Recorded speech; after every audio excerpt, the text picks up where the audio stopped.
pakai pakaian ihram, pergi haji pakai jilbab ditutupin, pulang pakai rok ini, pulang joget takut, pulang goyang itik, pulang goyang ember, dan rumah. Bangkitlah untuk negara, satukan hati, satukan jiwa.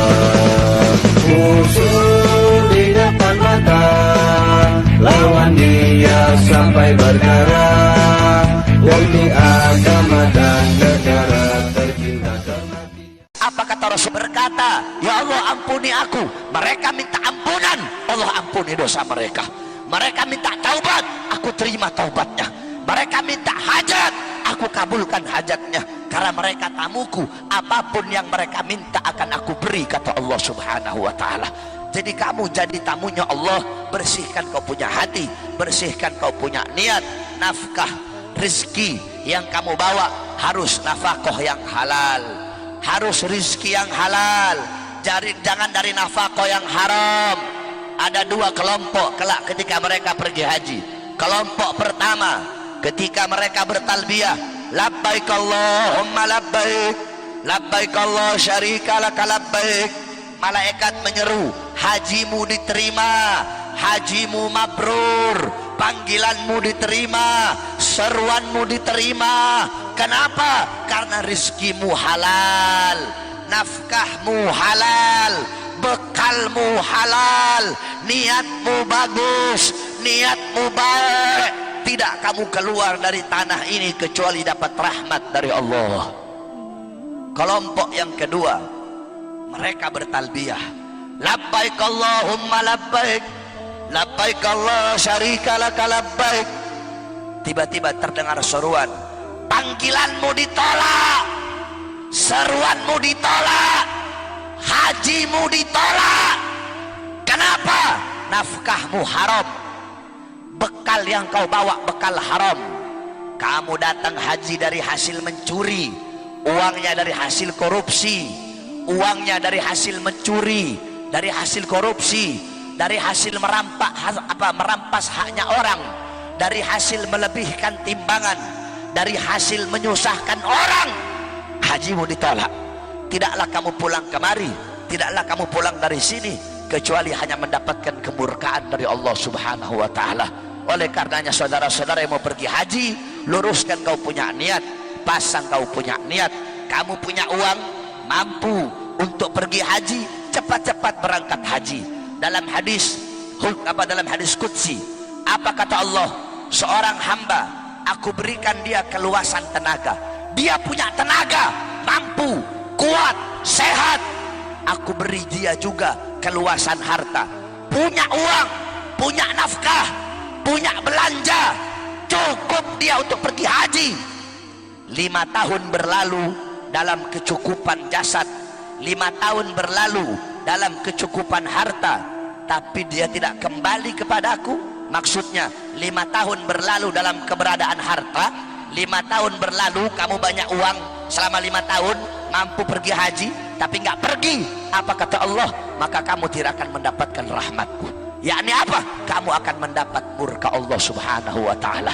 Nah, adapun bagi kalian yang belum mampu, yang belum mampu jasad, yang belum mampu uang harta untuk pergi haji, niatkan dari sekarang. Ya Allah, saya niat, kalau saya punya uang saya mau pergi haji.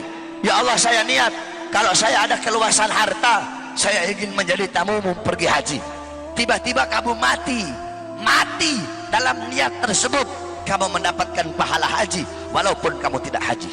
Berapa banyak orang-orang mendapatkan pahala haji mabrur padahal mereka tidak haji. Contoh, Al-Imam Abdullah ibn Mubarak, beliau mendengar malaikat sedang bercakap-cakap. Ini malaikat lagi ngobrol. Kata malaikat, tahun ini ada 600.000 orang yang pergi haji. Tahun ini 600.000 orang pergi haji, tapi yang diterima cuma satu, namanya Ali Al-Muwaffaq. Cuma dia yang hajinya diterima. Dia adalah seorang penjahit tukang sol sepatu. Abdullah bin Mubarak heran, 600.000 orang pergi haji tapi cuma satu yang hajinya mabrur. Dicari, orangnya ada di Damaskus. Ketika Imam Abdullah bin Mubarak sampai ke Damaskus, dicari seorang penjahit sepatu yang namanya Ali Al-Muwaffaq. Tiba-tiba beliau ketemu. Kamu Ali Al-Muwaffaq? Iya, saya Ali Al-Muwaffaq. Tolong cerita kepadaku, kenapa kok haji kamu diterima? Loh, saya nggak pergi haji, kata beliau. Terus coba ceritain amal apa yang kamu lakukan. Beliau cerita, oh kemarin saya punya istri lagi ngidam. Ngidam apa? Perempuan kan kalau ngidam aneh-aneh. Saya punya istri ngidam daging milik tetangga sebelah yang sedang dipanggang. Saya mau cari daging lain, dia nggak mau. Maunya daging tetangga yang ada di sebelah yang lagi dipanggang. Emang kalau orang ngidam itu aneh-aneh. Sama kayak saya punya istri. Istri saya ngidamnya apa aneh? Saya tanya, kamu ngidam apa? Saya ngidam, saya pengennya Kak Bahar nikah lagi.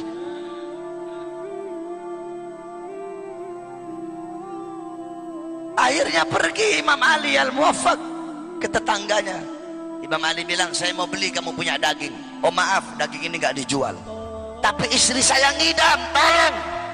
Wahai Syekh, bagi kamu daging ini haram, bagi saya daging ini halal. Emang kenapa? Ini daging adalah bangkai keledai. Kamu orang mampu, bagi kamu ini daging adalah haram. Saya Yaab janda, anak-anak saya yatim, berhari-hari nggak makan, sehingga bagi saya bangkai ini halal bagi saya. Aku pun kasihan, maka aku berikan semua bekal hajiku kepada dia. Gara-gara itu hajinya diterima mabrur, niatnya sampai, dapat pahala mabrur, walaupun jasadnya tidak pergi ke sana. Oleh karena itu, kalau punya harta, punya uang, niatkan dari sekarang untuk pergi haji. Adapun bagi orang-orang yang punya uang, punya harta, tapi nggak mau pergi haji, bukan dia yang nggak mau pergi haji, tapi Ka'bah nggak mau didatengin sama orang yang congornya kayak begitu, saudara-saudara. Siapa kamu, siapa Ka'bah? Kalau ada orang punya uang tapi nggak mau pergi haji, bukan dia yang nggak mau pergi haji, bukan. Tanah Mekah nggak mau diinjek sama orang yang congornya kayak begitu. Kalau ada orang punya uang tapi nggak mau pergi haji, bukan dia nggak mau pergi haji. Hajar Aswad nggak mau dicium sama orang yang punya congoran kayak begitu. Orang-orang yang haji, orang-orang yang dipilih oleh Allah. Contoh Al-Imam Ibn Munkadir. Al-Imam Ibn Munkadir, beliau haji 33 kali. 33 kali haji, 33 kali wukuf. Ketika sedang wukuf di Arafah, wukuf yang ke-33, tiba-tiba beliau berdoa, ya Allah, wukufku yang pertama untuk menggugurkan rukun hajiku. Wukufku yang kedua, aku hadiahkan pahalanya untuk bapakku. Wukufku yang ketiga, aku hadiahkan pahalanya untuk ibuku. Sisa 30 ini aku hadiahkan untuk semua orang-orang yang wukuf di padang Arafah ini. Tiba-tiba dia tertidur. Ketika dia sedang tertidur, terdengar suara, wahai Ibn Munkadir, apakah engkau akan mendermawakan dirimu kepada Sang Maha Dermawan? Hei Ibn Munkadir, ketahuilah bahwasanya Allah telah mengampuni dosa-dosa orang yang wukuf di Arafah 60.000 tahun sebelum Allah ciptakan padang Arafah. 60.000 tahun sebelum Allah ciptakan Arafah, sudah Allah ampuni dosa-dosa orang yang wukuf di Arafah. Berarti orang-orang yang haji itu adalah orang-orang yang dipilih oleh Allah Subhanahu wa ta'ala. Kalau kamu tidak mampu tapi tetap berusaha pengen naik haji, kata Habib Abdullah Haddad, itu merupakan tanda sebagai kesempurnaan imanmu. Nggak punya uang tapi tetap berusaha pengen haji, itu tanda kesempurnaan iman. Tapi nggak punya uang, maksa pergi haji sampai anak istrinya terlantar, pergi haji tapi bikin susah orang, kata Habib Abdullah Haddad, ini justru jatuhnya haram. Jadi sama kayak orang bangun rumah tapi dengan waktu yang sama dia menghancurkan satu kota. Jadi kamu nggak cukup hartamu, niatkan dari sekarang Agar apa? Agar Allah subhanahu wa ta'ala jadikan kamu tamu-tamunya Allah, sehingga bisa pergi haji dan menjadi haji yang mabrur. Loh Beb, contoh haji mabrur itu seperti apa? Ada tandanya, ada alamatnya. Kamu lihat artis-artis tuh, banyak artis-artis di TV, betul? Banyak artis yang naik haji, betul?